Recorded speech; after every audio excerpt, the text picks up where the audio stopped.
This video is supported by Rocket Railways for all your model railway needs. Please check the link in the description below. In front of you is a Class 20 and a Hunslet Class 101 resin body. What I am looking to do is to replicate one of the three Hunslet locomotives that operated on Northern Ireland Railways during the 1970s in particular. These came into service in 1970 as part of the train hauling the Enterprise service from Belfast to Dublin and back again. Three of these locomotives were purchased from the Hunslet factory in England, numbers 101, 102 and 103. Each were given a name, Eagle, Falcon and Merlin respectively.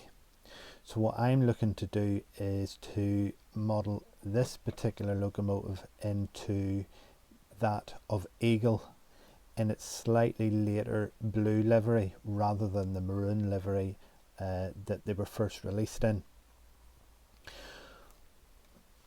The resin body essentially comes like this from Silver Fox models. It also includes some window frames with nice bit of chrome moulding around the edges, but that's it. They suggest that you place it onto either a Hornby or a Bachmann Class 20 chassis as the donor. So I have opted for the Bachmann Class 20. I do like the Bachmann models. I do feel that they run a little bit better. The resin kit essentially is as it is. What I will do is to make a couple of minor modifications. The handrails going up into the cab are just moulded detail, as are the small grab rails on the front and on the rear of the locomotive. I'm going to remove them and replace them with actual wire models. I would like to look at the lighting issue with it as well, and maybe install real LED lights into it, but we will come to that in due course. The other main modification I need to make to the resin kit is the removal of the battery box at the bottom. The Bachmann model already obviously has its battery box fitted into its chassis. It's also a metal piece, so to try and remove that, if I take the body off this here and I replace it with the Hunslet, you'll see there that it doesn't actually fit over it. So what I'll do first is to remove that, and then we'll see how the remainder of the body actually fits into place, as to whether we may need to sort of remove out some of the inside of it, just to create a nice settled position for the body. So first thing first, let's get rid of these battery boxes. Okay, so with a razor saw it is fairly easy to remove this battery box. Fortunately, the battery box sits a little bit behind from the sort of the lower frame of the body, so you're able to sort of very gently, with that lower frame as a guide, sort of run back and forth with the blade. And once you get a purchase on it, as long as you just take your time and check that your alignment isn't going up into the body, it will come off quite well. Now it will need a bit of a filing down at the end, but in general it's a fairly straightforward job. And there we are, it's away, and that's quite a neat job. So let's take a look at it on the chassis now.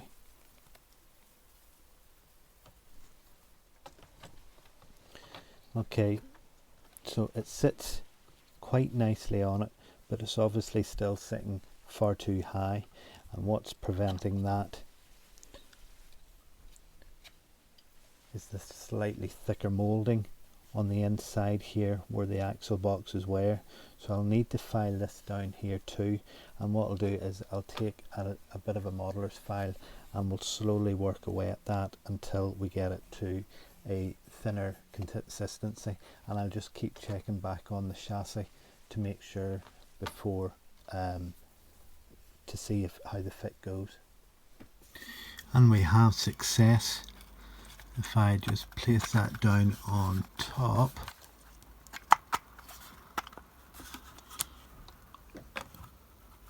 that's sitting quite nicely on top of that chassis. Now, in terms of the work that needed doing, you should be able to see there just in the light, the moulded section sits out proud a little bit more, so by just filing that away, it's more in line with the rest of the lower part of the body. It just brings it in. There's also some flashing up here at the top, quite thick flashing, which would have been from the mould process, I'm guessing, which I've just snipped away with a pair of wire cutters. And between both those processes, we've now got a very tight fitting body. You could probably file away some of the buffer beam at either end, but I don't think I'm going to. I'd rather it was there's no other way of holding this in place other than by the grip of the body, so I think that in itself will just help keep it in place. Now this is sort of squeaky bum time. This is okay, we took the battery box off the bottom, but that's a fairly straightforward cut. What I need to do now is to remove the handrails here so we can replace them with wire versions, and I also need to do the same on the front and rear ends of it too. Now this isn't something really I can show too much on camera because it's a little bit awkward to work at with me looking in behind the camera, but essentially what I'm doing is just taking a craft blade. Oh, in that case that one there's come out quite easily. Obviously the resin hasn't taken to that too well, but it's a case of just a very flat sort of angle to your craft blade and just run it down until you remove most of the raised element, and then with very fine grit sandpaper you can run over that to bring it down level with the rest of the cab. Now that may take a number of passes with the knife and also with the sandpaper just to get it to the right,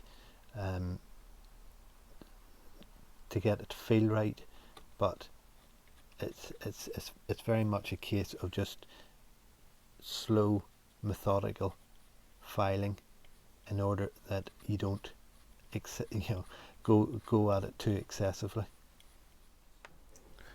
Removing the moulded handrails was a little bit nerve-wracking, but in actual fact adding the wire handrails is a lot more difficult. Now I am using a 0.4mm drill bit in a little pin vise, and I'm very much just eyeballing the positioning of these handrails, or the holes for the handrails. I've tried to measure it in the first couple I've done, but in all honesty it's just too much of a faff, nearly so it is. So this is by no means my best work. However, I'm quite happy with how it's coming together. So the drill bit is just being used, and I'm drilling right the way through to the outside, or to the inside of the body.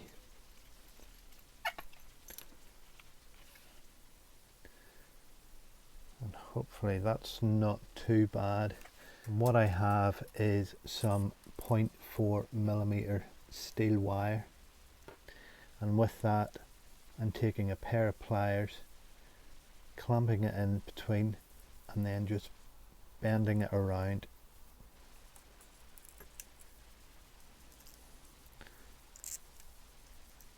to a right angle. When you get one done, you can place it into one of the holes that have been drilled out, and then with a pencil you can mark just, now what you need to do there is to mark it prior to or just before the hole, not right on the hole, because there is a certain amount of angle it's taken with the bending of the wire. If I find that position,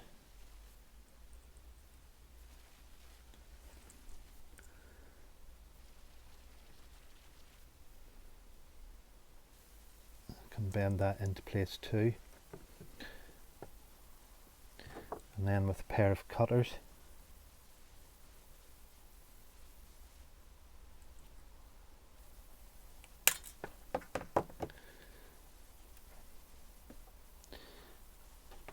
I've dropped it. With a pair of cutters, we've got ourselves a handrail. Now it's best to check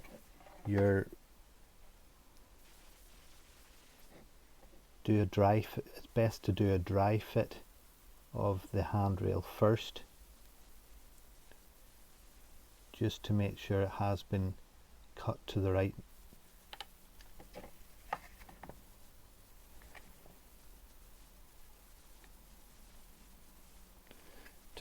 position.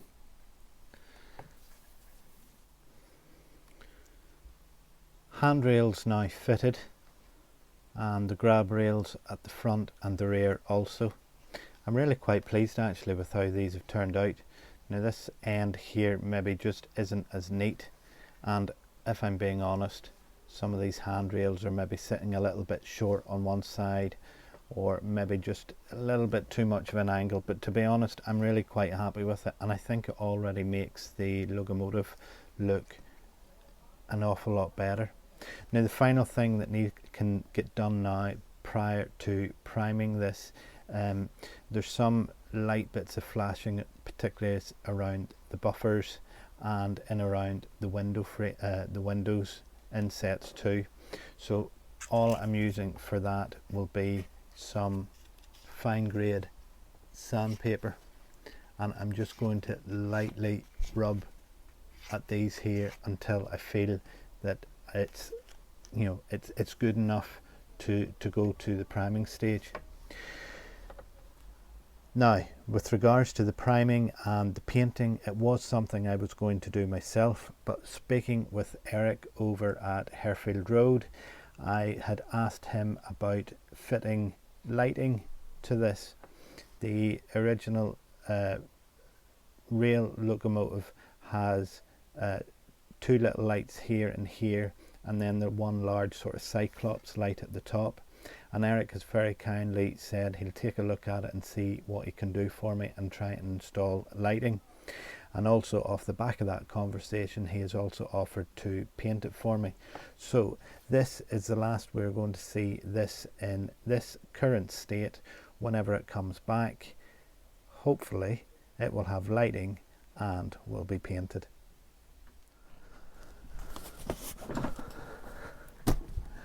Six months I have been waiting for the return of this box, and it's finally here. I'm a wee bit excited. Now before I open this, I'm not big on doing box opening videos, so I'll talk while I'm doing this part of it.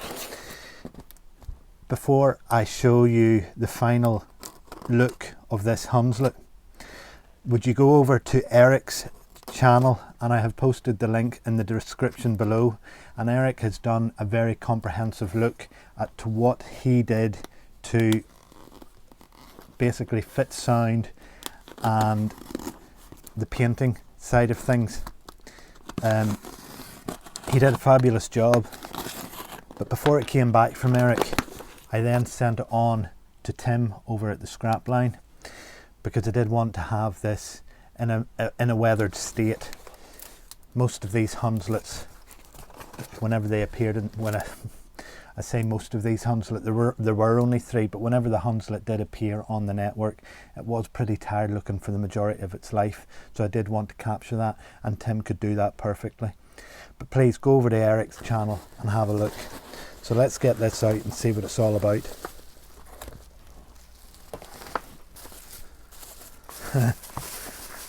So this has come back from Tim, and he's even gone to the lengths of covering up the window, so I can't actually see it until it comes out.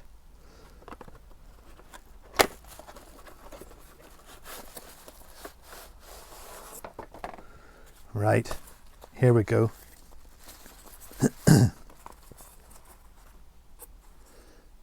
Oh wow, oh wow, that's incredible.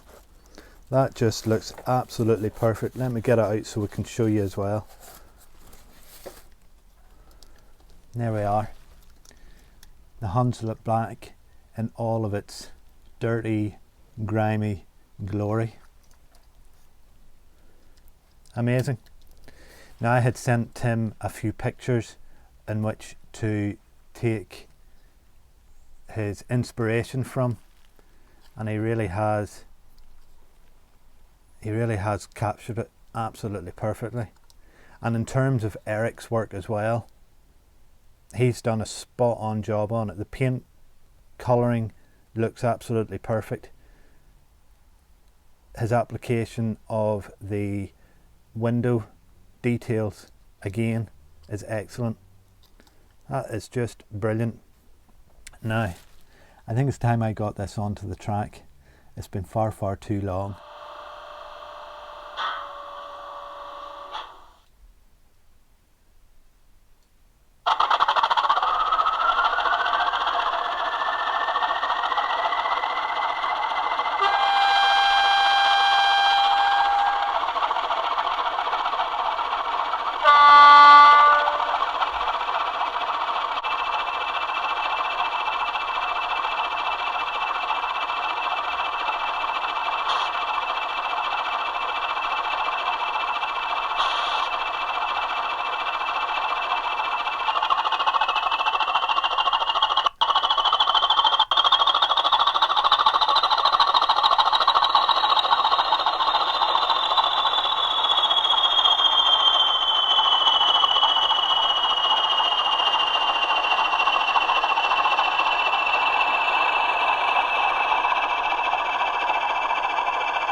I think I'm over the moon. This is brilliant. This project has essentially been 9 months in the making, from the moment I started recording this video to the moment I get them back here. I can't say enough thanks to both Eric and Tim for their work involved in getting this logo to this point here. I honestly don't think it would have been as good if I had even just tried to bodge it myself. Certainly I couldn't have done the electrics. There's not a mission of that. I was going to do the paint job myself, but I think Eric has done a perfect job of it, and then Tim's weathering is just second to none. So there we are. I'm going to go and play some more trains. Thanks for watching, and incidentally, the coaches on the back of that, I have a video coming up on how I went about painting them, so watch out for that very soon. But in the meantime, thanks for watching. See you soon. Bye.